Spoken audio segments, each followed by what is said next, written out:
Good morning student, मैं Shashi Maurya tuition science senior secondary school Lakhania Ghazipur से online teaching में आपका स्वागत है। पिछले वीडियो में जो मैं पाठ 2 सदाचार का ताबीज़ पढ़ा रही थी, उसका शेष अंश इस वीडियो में पढ़ाने जा रही हूँ, जिसे आप ध्यानपूर्वक सुनेंगे और समझेंगे। अब देखिए, साधु ने समझाया महाराज, भ्रष्टाचार और सदाचार मनुष्य की आत्मा में होता है, बाहर से नहीं आता। विधाता जब मनुष्य को बनाता है तब किसी की आत्मा में ईमानदारी का कल फिट कर देता है और किसी की आत्मा में बेईमानी की। अब यहाँ देखिए, लेखक क्या कहते हैं कि साधु ने महाराज को समझाते हैं कि महाराज, भ्रष्टाचार और सदाचार मनुष्य की तो आत्मा में होता है, कहीं वो बाहर से नहीं आता। विधाता, यहाँ पर विधाता का अर्थ होता है ईश्वर, भगवान, प्रभु। और वो साधु राजा को समझाते हैं कि जब ईश्वर मनुष्य का निर्माण करता है तब वो किसी की आत्मा में ईमानदारी की कल का मतलब होता है मशीन। कल का मतलब क्या होता है? मशीन।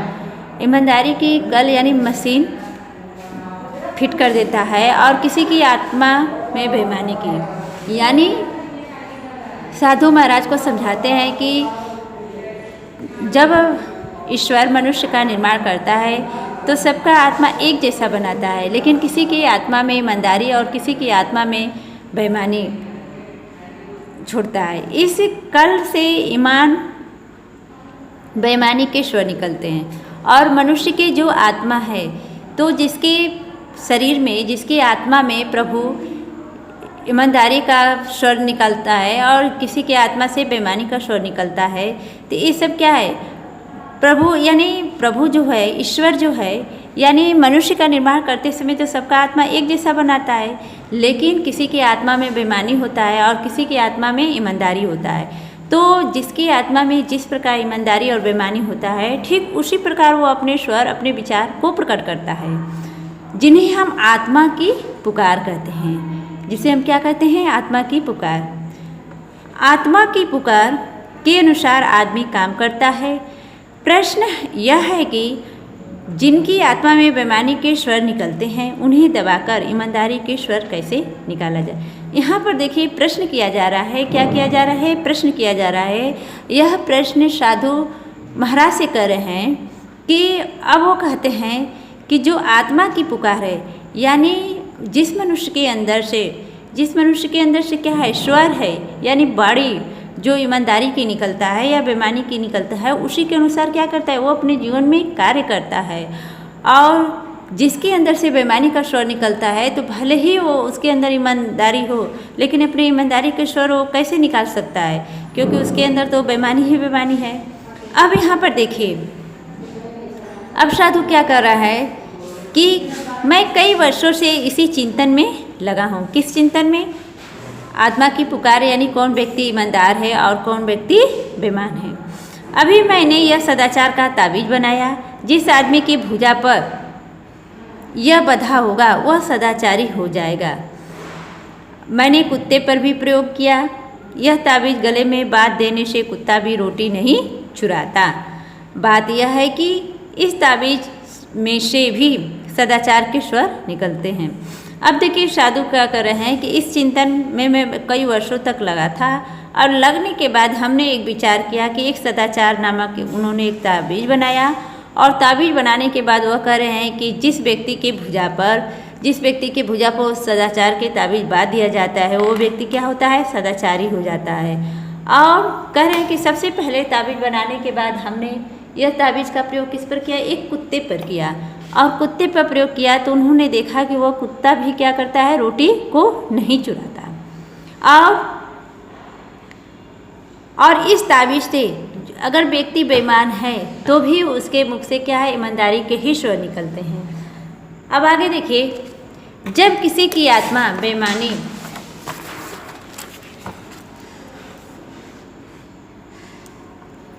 बेईमानी के स्वर निकलने लगती है, तब इस ताबीज़ की शक्ति आत्मा का गला घोट देती है और आदमी को ताबीज़ के ईमान के स्वर सुनाई पड़ते हैं। अब देखिए साधु क्या कर रहे हैं कि जिस व्यक्ति पर यह ताबीज़ बंधा जाता है और फिर भी वो उसके अंदर से क्या है, बेईमानी के स्वर निकलते हैं, तो वह ताबीज़ यानी व्यक्ति के अंदर की जो शक्ति होती है, आत्मा होती है, उसका गला घोट देती है। गला घोटने के बाद ही तो उसके अंदर से क्या होता है, बेईमानी के स्वर निकलते हैं। वह इन स्वरों को आत्मा की पुकार समझकर सदाचार की ओर प्रेरित होता है। यही इस ताबीज़ का गुण है महाराज। अब वो बता रहे हैं कि जब व्यक्ति के अंदर बेईमानी होता है, फिर भी उस ताबीज़ को बांध दिया जाता है, फिर भी वो अपने आत्मा की पुकार को न समझकर बेईमानी का ही स्वर निकालता है, तो मानो ऐसा लगता है कि वह अपने आत्मा का गला घोट रहा है। अब यहाँ पर साधु बताते हैं कि जब वह इन स्वरों यानी आत्मा की पुकार को समझता है कि हमारी आत्मा हमसे क्या कर रही है, तो वह सदाचार यानी सदाचार की ओर प्रेरित होता है। हमेशा उसके मुख से क्या है, ईमानदारी के ही स्वर निकलते हैं। ये सब क्या है, ताबीज़ के गुण है। देखिए आप लोग को बताया जा रहा है कि मनुष्य के अंदर दो आत्माएं होती हैं। मनुष्य के अंदर क्या होती है, दो आत्माएं, एक बाहरी आत्मा होता है, एक आंतरिक आत्मा होता है। तो जो बाहरी आत्मा होता है तो मनुष्य को हमेशा गलत कार्य के लिए प्रेरित करता है। बाहरी आत्मा क्या करता है, गलत कार्य के लिए प्रेरित करता है। लेकिन मनुष्य के अंदर जो आंतरिक आत्मा है वो हमेशा मनुष्य को गलत कामों से उसको क्या करता है, रोकता है और अच्छे कार्यों के लिए प्रेरित करता है। तो उसी के लिए ये साधु जो महात्मा है यानी मनुष्य के आत्मा के बारे में बताए रहे हैं। दरबार में हलचल मच गई। दरबारी उठकर ताबीज़ को देखने लगे। इस प्रकार साधु के कहने से दरबार में चारों तरफ हलचल मच जाती है और सभी दरबारी उठकर ताबीज़ को देखने के लिए व्याकुल हो जाते हैं। राजा ने खुश होकर कहा, मुझे नहीं मालूम था कि मेरे राज्य में ऐसे चमत्कारी साधु भी हैं।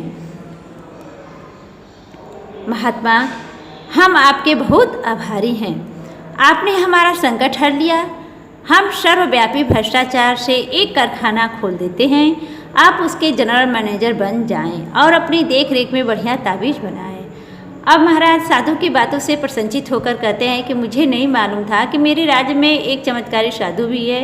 हे महात्मा, मैं आपका बहुत आभारी हूँ और आपने हमारा संकट को हल लिया। अब वो क्या कहते हैं कि भाई इसी प्रकार एक सर्वव्यापी भ्रष्टाचार का कारखाना मैं खोलता हूँ और आपको उसका मैनेजर मैं बनाऊंगा और मेरा निवेदन रहेगा कि आप उसी की भ्रष्टाचार की देख रेख करते हुए, कारखाना का देख रेख करते हुए बहुत बढ़िया से बढ़िया ताबीज़ बनाएंगे जिससे हमारे राज्य का भ्रष्टाचार समाप्त हो जाए। अब देखिए एक मंत्री ने कहा, महाराज राज्य क्यों इस झंझट में पड़े। मेरा तो निवेदन है कि साधु बाबा को ठेका दे दिया जाए। वे अपनी मंडली से ताबीज़ बनाकर राज्य को सप्लाई कर दें। अब वो एक मंत्री उसमें से कह रहे हैं कि ताबीज़ बनाने के लिए साधु को ही ठेका दे दिया जाए और जिससे वह इस मंडली में ताबीज़ बनाकर हमारे राज्य को सप्लाई मतलब भेजते रहें। आगे आइए देखिए, राजा को यह सुझाव पसंद आया। साधु को ताबीज़ बनाने का ठेका दे दिया गया। उसी समय 5 करोड़ रुपए कारखाना खोलने के लिए पेशगी मिल गई, यानी कारखाना खोलने के लिए सभी लोग तैयार हो गए। राज्य के अखबारों में खबरें छपी, सदाचार के ताबीज़ की खोज, यानी राज्य के सभी अखबारों में यह समाचार छप गया कि सदाचार के ताबीज़ की खोज यानी सदाचार के ताबीज़ की खोज की गई है और ताबीज़ बनाने का कारखाना खुला है। लाखों ताबीज़ बन गए। सरकार के हुक्म से हर सरकारी कर्मचारी की भुजा पर एक एक ताबीज़ बांध दिया गया। इस प्रकार कारखाना में लाखों ताबीज़ बनाए गए और सरकार के हुक्म के द्वारा सभी कर्मचारी किसको कहते हैं, यानी कोई जो वहाँ कार्य करता होता है उसी को कर्मचारी करते हैं। जैसे हम लोग विद्यालय में पढ़ाते हैं तो हम लोग भी विद्यालय के अंदर क्या है, एक कर्मचारी हैं। ठीक, तो सरकारी कर्मचारी यानी जो लोग सरकारी कार्यरत हैं उन्हें हम सरकारी कर्मचारी बोलते हैं। तो यहाँ पर सरकार के द्वारा सारे सरकारी कर्मचारी के भुजा पर एक एक ताबीज़ बांध दिया गया। क्यों बांध दिया गया, यानी सबको सदाचारी यानी बेईमानी का रास्ता छोड़कर ईमानदारी के रास्ता पाने के लिए। नेक्स्ट पैराग्राफ है, भ्रष्टाचार की समस्या को एक ऐसा सरल हल निकल आने से राजा और राजा और दरबारी सब खुश थे। एक दिन राजा की उत्सुकता जागी। एक दिन राजा की उत्सुकता जागी। उत्सुकता का अर्थ क्या होता है यहाँ पर? आप लोग बताओ बेटा। नहीं पता? चलिए हम ही बता देते हैं। उत्सुकता मतलब यानी प्रसन्नचित होना, अंदर से व्यक्ति जब प्रसन्नचित होता है यानी उसी को हम उत्सुक बोलते हैं, खुश होना। उन्होंने सोचा देखे तो यह ताबीज कैसे काम करता है। वे भेष बदल कर कार्यालय गए। अब देखिए, अब राजा ने क्या कर रहे हैं, यानी सभी सरकार के द्वारा यानी सभी सरकार के हुक्म के द्वारा सभी सरकारी कर्मचारी के भुजा पर एक एक करके ताबीज बांध दिया गया था। तो इस प्रकार भ्रष्टाचार की समस्या का सबसे सरल हल निकाला गया और सभी दरबारी राज्य के सभी दरबारी खुश थे। तो एक दिन राजा बहुत ही प्रसन्नचित होते हैं, उनके अंदर एक उत्सुकता मतलब कौतूहल जागृत होता है और उन्होंने सोचा कि देखिए ये ताबीज कैसे काम करता है। तो इसलिए यानी मनुष्य को देखने के लिए यानी कि मनुष्य कैसे सदाचारी होते हैं उनको देखने के लिए राजा क्या करते हैं, भेष बदल कर कारखाना में यानी कार्यालय में जाते हैं। उस दिन 2 तारीख थी। एक दिन पहले की तनख्वाह मिली थी। वे एक कर्मचारी के पास गए और कई काम बताकर उसे 5 रुपये का नोट देने लगे। कर्मचारी ने उन्हें डांटा, भाग जाओ यहाँ से, घूस लेना पाप है। अब देखिए, आज जिस दिन राजा गए थे उस दिन 2 तारीख था और एक दिन पहले ही सारे कर्मचारी को क्या मिला था? तनख्वाह। तनख्वाह यानी सैलरी, पैसा, मेहनतनामा। ठीक, तनख्वाह मतलब मेहनतनामा होता है, सैलरी होता है जिसको हम इंग्लिश में सैलरी बोलते हैं। मिला था। तो एक कर्मचारी के पास राजा भेष बदल कर गए ही थे और एक कर्मचारी के पास वो क्या करते हैं, वो जाते हैं और कई काम बताकर उसे 5 रुपये का नोट थमा देते हैं। तब वहाँ के कर्मचारी क्या करते हैं, उनको डांटते हैं। क्या डांटते? वो तो जानते नहीं है कि राजा हैं और राजा उनकी परीक्षा लेने के लिए गए थे। तब वहाँ के कर्मचारी उस डांट कर राजा को भगाते हैं कि भाग जाओ, यहाँ घूस लेना पाप है, हम लोग घूस नहीं ले सकते हैं। क्योंकि राजा ने कई काम बताकर उनको 5 रुपये का नोट दिया था घूस के तौर पर कि हाँ ये काम कर दो, 5 रुपये हम तुमको पहले से एडवांस दे रहे हैं। राजा बहुत खुश हुए।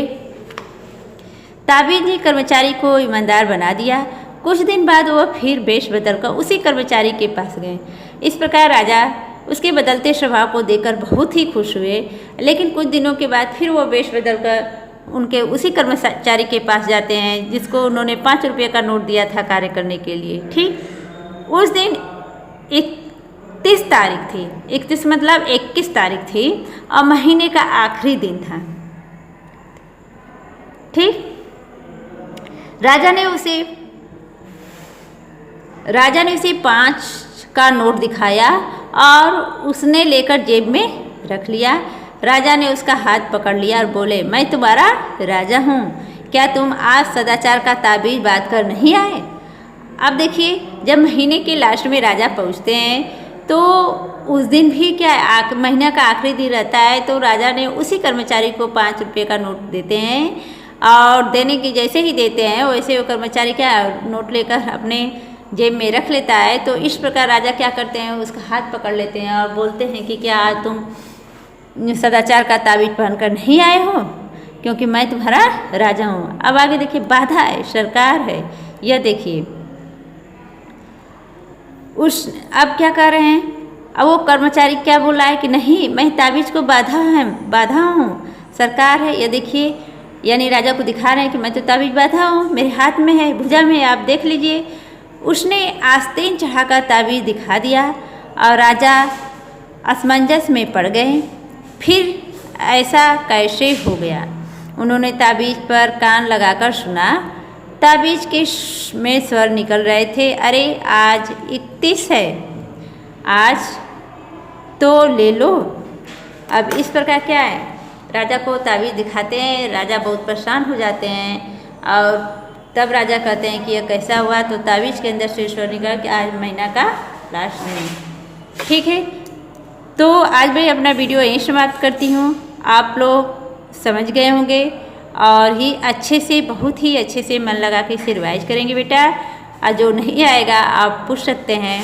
तब तक के लिए धन्यवाद।